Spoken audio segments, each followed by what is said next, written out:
ओम श्री साईनाथाय नमः। ओम श्री साईनाथाय नमः। ओम श्री साईनाथाय नमः।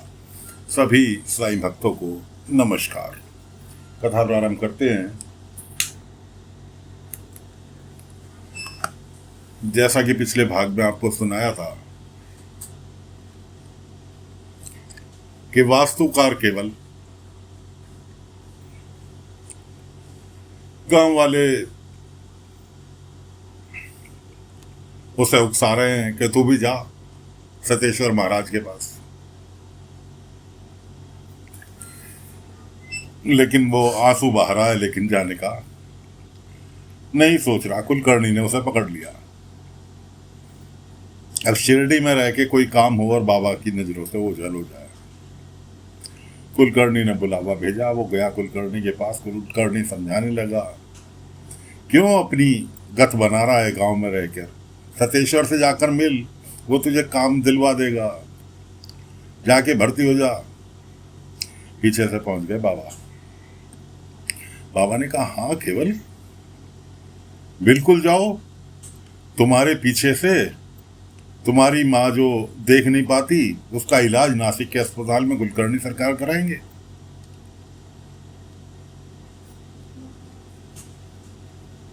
और तुम्हारे बाबा को अपने वाड़े में रखेंगे। मैं तो कहता हूं कुलकर्णी सरकार, आप इसके आई को तो भर्ती इसके सामने करा दो, तो से तसल्ली हो जाए। अरे खुशी खुशी सतेश्वर की प्रेम सेना में भर्ती हो जाए। कुलकर्णी बोला, फकीर मुझे जाल में फंसा रहा है। बाबा ने कहा, नहीं सरकार, जाल वाल में नहीं फंसा रहा, मैं तो इसकी आंखें खोल रहा हूं, ताकि ये आंखें खोलकर मील में काम करे और पैसे जोड़ ले, अपने आई बाबा को इतना संपन्न कर दे, उसके बाद ये कुछ भी करे, बहुत मौके आएंगे। खैर जी, बाबा समझा बुझा के केवल को तो ले आए।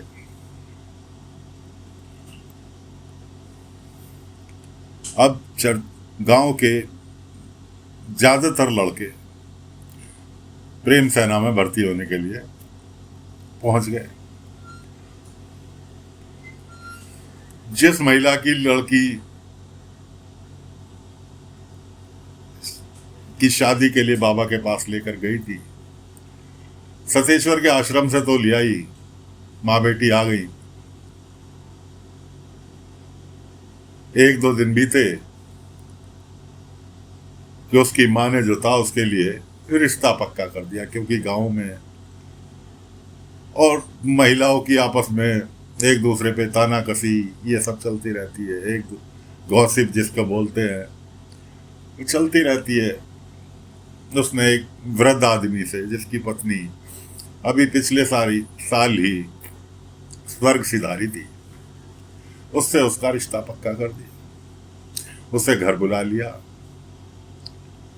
जबरदस्ती उसकी शादी पक्की कर रही थी। और लड़की जो थी, लड़की का नाम था भाग्यश्री, मौका देख के घर से भाग गई।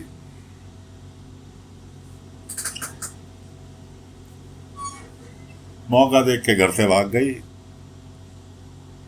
सारे में ढूंढा, कहीं नहीं मिली, तो उसकी माँ पहुंची शाम को प्रवचन के टाइम पर बाबा के पास कि साईं ऐसे ऐसे मेरी लड़की घर छोड़ के भाग गई। बाबा ने पहले तो काफी कुछ प्रवचन दिए, सभी लोग बैठे थे। उसके बाद जब भी उनकी समझ में नहीं आया, एक टोकरी में सूखे पत्ते रखे थे, ले जाकर धूनी में डाल दिए। पत्ते इकट्ठे एक साथ, ढेर सारे पत्ते धूनी में डालने से आग की जो लपटें उठ रही थी वो धुएं में तब्दील हो गई। भयंकर धुआं द्वारका माई में।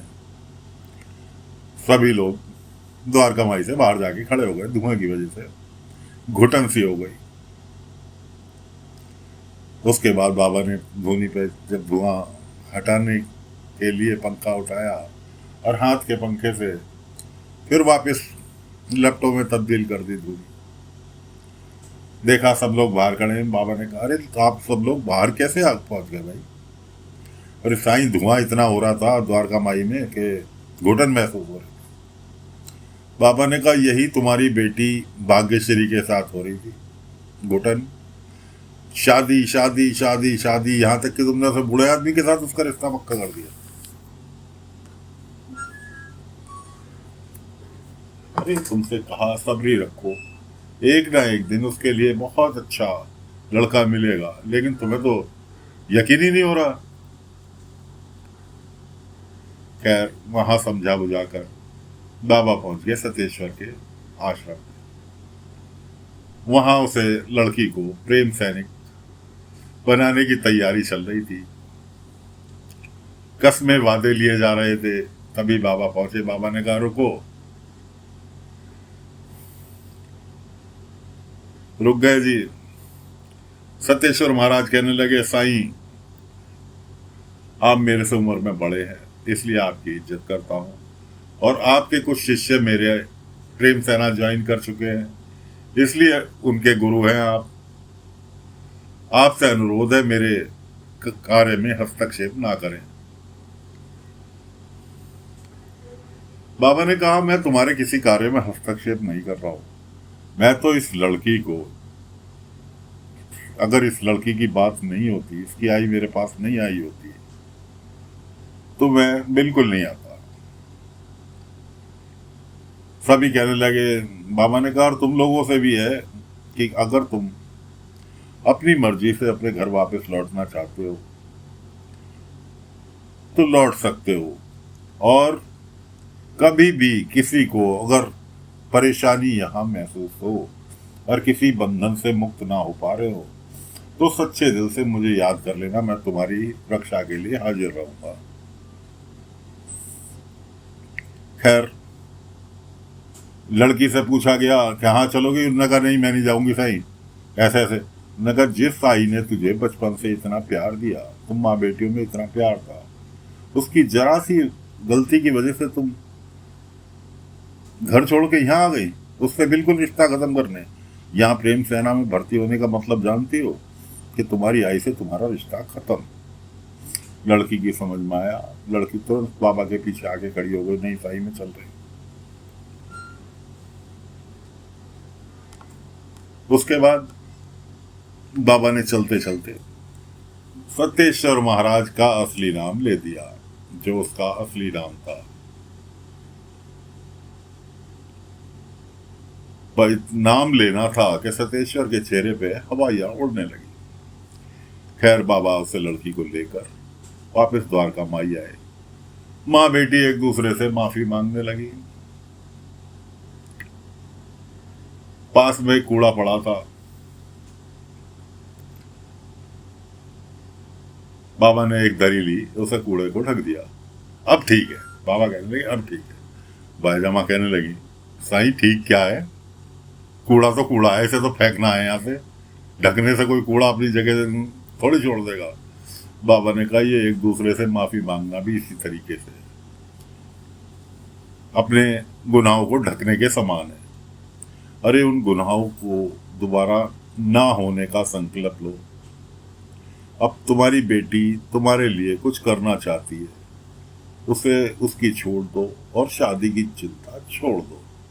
शायद वो पढ़ लिख कर किसी काम में लगकर अपना जीवन साथी खुद तलाश ले, और जो जीवन साथी खुशी खुशी इसे अपनाएगा वही इसका सच्चा जीवन साथी होगा। तो इसलिए इसकी चिंता छोड़ दो, भाग्य पे भरोसा भरोसा रखो, राम जी पे भरोसा रखो, जो होगा इसके लिए अच्छा होगा। खैर, सभी लोग अपने अपने बच्चों की दुहाई देने लगे कि साईं, मेरा लड़का वहां चला गया, साईं, मेरा लड़का प्रेम सेना में चला गया, साईं, मेरा लड़का प्रेम सेना में चला। बाबा ने कहा, चिंता मत करो, सब्र रखो, बहुत जल्दी तुम्हारे सभी के बच्चे वापस आ जाएंगे। ऊपर वाले पे, राम जी पे भरोसा रखो, तुम्हारे सभी के बच्चे वापस आ जाएंगे। खैर जी, सभी लोग आश्वासन लेकर बाबा से अपने अपने घर को चले गए। कोई दुखी मन से, कोई सुखी मन से, कोई बाबा पे विश्वास करके रात हो चुकी थी। अब केवल जो वास्तुकार था बाबा के पास आया, कहने लगा साईं, मैंने आपकी बात मान ली, मैंने मिल में नौकरी भी ज्वाइन कर ली, कल से मैं मिल में जाऊंगा नौकरी करने के लिए, पैसे इकट्ठे करूंगा, अपने आई बाबा की अच्छे से इलाज कराऊंगा, और जब पैसे कुछ जुड़ जाएंगे तब कुछ सोचूंगा। बाबा ने कहा श्रद्धा सबरी हमेशा बनाए रखना, एक दिन तुम इतने बड़े वास्तुकार बनोगे कि तुम्हें अपने ऊपर, तुम्हारे आई बाबा को तुम्हारे ऊपर और गांव वालों को तुम्हारे ऊपर गर्व होगा। खैर जी केवल चला गया। एक कम्बल ओढ़े एक शख्स बहुत देर से इंतजार कर रहा था। आसमान में बादल छाए हुए थे और बाबा जो थे ध्यान में बैठ गए और वो शख्स दबे कदमों से बाबा के पास द्वारका माई के द्वार तक पहुंचा। तभी बाबा ने एकदम आंखें खोली, बिजली कड़क रही थी। उनने जैसे ही द्वारका माई में कदम रखना चाहा, उन बाबा ने जोर से धक्का दिया, चारों खाने चित जाकर गिरा। वो उधर चारों खाने चित गिरा, इधर द्वारका माई के द्वार पर भयंकर बिजली गिरी। अब तो उस शख्स की आंखें खुली, कहने लगा साईं आपको पता था यहां बिजली गिरने वाली है? बाबा ने उसकी बात का जवाब ना देकर कहा, आओ सतेश्वर, द्वारका माई में पहली बार आए हो, तुम्हारा स्वागत है। कि साईं तुम ये बताओ मेरा असली नाम कैसे जानते हो?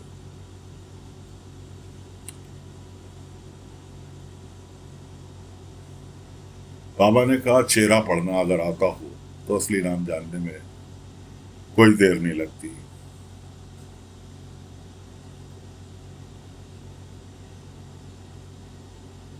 शरबत, बाबा ने कहा शरबत पियोगे? कि साईं मेरी बात का जवाब दो, मेरा असली नाम कैसे? बाबा ने कहा पता तो चेहरा पढ़ना सीख लोगे, उस दिन किसी का भी असली नाम जान लोगे।